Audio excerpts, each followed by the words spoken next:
Hey my amazing artists, I hope you're ready for another awesome art activity. This art activity, we're going to be drawing and coloring a patterned landscape. So we have two learning targets with this project. I'm going to start with the first one now, and we're going to say the second one later, okay? Our first one, here I go. I can draw a landscape. Now remember again, landscape, is it a picture of a person? Is it a picture of things we see inside? Or is a landscape a picture of something that you might see outside? I hope that all my artists said outside. Remember, landscape is all about looking outside of our windows to see the outdoors. Landscapes can include things such as oceans, lakes, rivers. It can even include mountains, hills, prairies. It can have all those things. And also, landscapes always also have the sky too. So I'm going to walk you through drawing a quick landscape. I like to draw my landscapes one way, but maybe you might like to draw yours a different way. Let's go grab our art materials and start drawing our landscape. All right, my artists, to start with, we're going to need a white sheet of paper, a pencil, Sharpie, and eraser to help draw our landscape. I also have on each side two different sets of coloring materials because we are going to decide later when we start adding our pattern what art materials we might want to use. For example, maybe I might want to use crayons and markers, or maybe I might want to use something like oil pastels and watercolor paints. Now you can mix these sets and have two different things, or you could color your whole landscape in with just one type of colors, but I find this project to be very much easier if you use two things. Today, I'm going to use markers and crayons for mine. Please go grab your art materials now and meet me back here when you're ready to draw your landscape. Now before I start drawing my landscape, I need to decide if I want my paper to be tall and up and down like this, or if I want to turn my paper sideways and have it go the long way, side to side. You can decide how you want your landscape to go.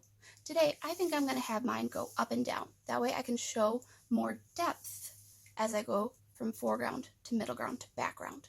So I think I'm going to start first by making a little bit of an ocean at the front part of my landscape. So I'm going to draw some nice water waves, just to show maybe a large body of water is in the front. If it is a large body of water, I probably want at least a second wave as well. So I might draw a second wave of water right above it. Maybe my big water is right in front of some nice little hills.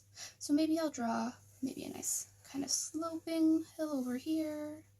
And maybe there'll be a nice kind of gentle hill over there.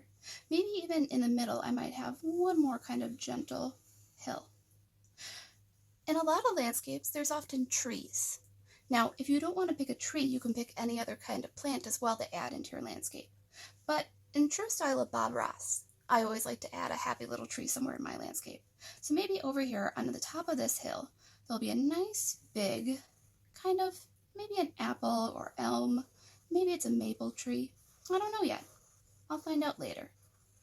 I've drawn a tree on top of one of my hills. Maybe then in the far background of my artwork, there's some really big mountains coming up that have really jagged kind of edges. Maybe this mountain, like Bob Ross would say, might need a friend. So I'll add one more mountain next to him that will kind of have maybe a few different points. Now, a telltale sign of how tall mountains are is the ice that you would find at the top of the mountains. So if I want to say that my mountains are really, really tall, close to the tops, I'll add a small little zigzag line to indicate that there might be some ice or snow up there. Now, if part of my mountain isn't really tall, I don't have to add that zigzag line to show ice and snow. So I have some water, I have some hills, I have some mountains, and remember, you also have to think about the sky in the landscape. Now, what I don't want to see is a corner sun. I want to see a full sun somewhere in your landscape. Unless if it happens to be a very rainy day, in which case you might want to include lots and lots of clouds. But for today, I think I'm going to have my sky be partly sunny, so I'll have a nice big sun, and then maybe over here I might have a cute little fluffy cloud. I'm going to go ahead and Sharpie up my landscape real quickly before we start talking about our next learning target and adding our patterns.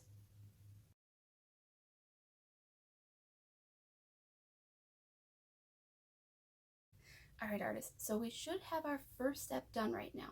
We should have drawn our landscape. Now remember, a landscape doesn't have to look exactly the same as mine. As a matter of fact, I drew two other landscapes that I had in my head to just show how your landscape could be different. Again, don't make your landscape exactly the same as mine. Add what you would like to see in your outdoor picture. But now we're going to start talking about pattern. So let's read our second learning target together. I can use 5 or more patterns in my art. So our goal in finishing up our artwork is to use at least 5 or more patterns in our landscape. Now, as a quick reminder, remember patterns are something that repeat. You can repeat lines like zigzag or spiral lines. You can repeat shapes like triangles or squares. You could even mix those two ideas and repeat them. But remember, a pattern always has to repeat. I'm going to draw some patterns into my landscape now and show you what it could look like in your landscape.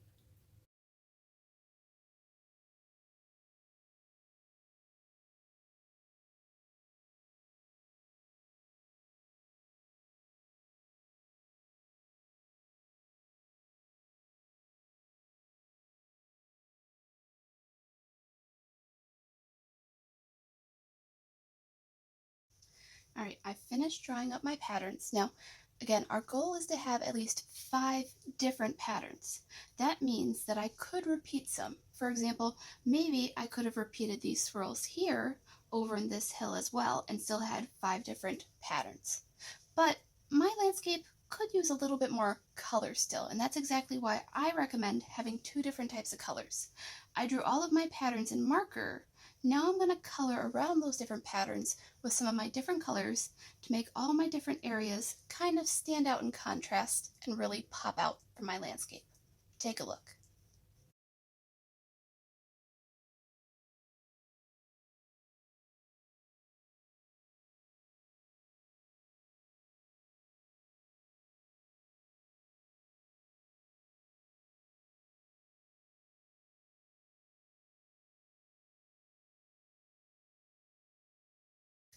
So here is my finished pattern landscape. Now remember, your 2 goals for this project are 1, to draw a landscape of your choice. You can use whatever you want in your picture. And 2, to add at least 5 or more different patterns. Remember, patterns are repeated lines, shapes, or you can even repeat letters or words in your artwork if you'd like to. I enjoyed using my markers to draw my patterns, and then I blended and lightly colored my crayons to help fill in my whole entire picture, whether that was foreground, middle ground, or my background. I hope that you, friends, have a fun time drawing your own patterns and your own landscape. Happy creating!